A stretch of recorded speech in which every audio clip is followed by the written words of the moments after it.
بہاول نگر دریائے ستلج میں 37 سال بعد آنے والے بدترین سیلاب نے بڑی تباہی مچائی۔ لاکھوں افراد بے گھر ہو گئے، کھڑی فصلیں تباہ، مکانات گر گئے۔ سیلاب تو تھم گیا لیکن اپنی یادیں چھوڑ گیا۔ پانی میں کمی ہوئی تو متاثرین اپنے گھر کو واپس لوٹنے لگے۔ اس مشکل گھڑی میں پاکستان مرکزی مسلم لیگ نے بڑا ساتھ دیا ہے۔ آج متاثرین کو راشن، کپڑے اور خواتین کے لیے سلائی مشینیں تقسیم کی گئیں۔ اس موقع پر میڈیا سے گفتگو کرتے ہوئے پاکستان مرکزی مسلم لیگ کے ضلعی جنرل سیکرٹری حافظ امیر حمزہ رافع نے کہا، یقیناً کچھ کم ہوا ہے لیکن سیلاب کی تباہ کاریاں بہت زیادہ ہیں۔ لوگ جہاں پہ یہ خوشی محسوس کرتے ہیں کہ اپنے گھروں کو لوٹ رہے ہیں، وہاں پہ خستہ حال مکان اور گرے ہوئے مکان، ٹوٹی ہوئی سڑکیں دیکھ کر، تباہ شدہ فصلیں دیکھ کر پریشان بھی ہوتے ہیں۔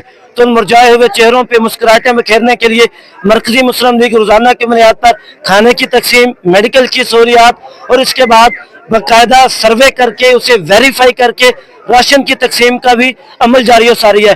روزانہ سینکڑوں خاندانوں میں راشن تقسیم کرتے ہیں۔ آج الکریم خیمہ بستی کے اندر راشن کی تقسیم کے ساتھ ساتھ ملبوسات بھی تقسیم ہوں گی اور اس کے ساتھ ساتھ بے سہارا خواتین کے اندر سلائی مشینیں بھی تقسیم کریں گے تاکہ وہ اپنے کپڑے سلائی کر کے اپنا روزگار چلا سکیں۔ اس عزم کے ساتھ موجود ہیں کہ متاثرین سیلاب کی بحالی سے لے کے خوشحالی تک امدادی سرگرمیاں مرکزی مسلم لیگ کی جاری و ساری رہیں گی۔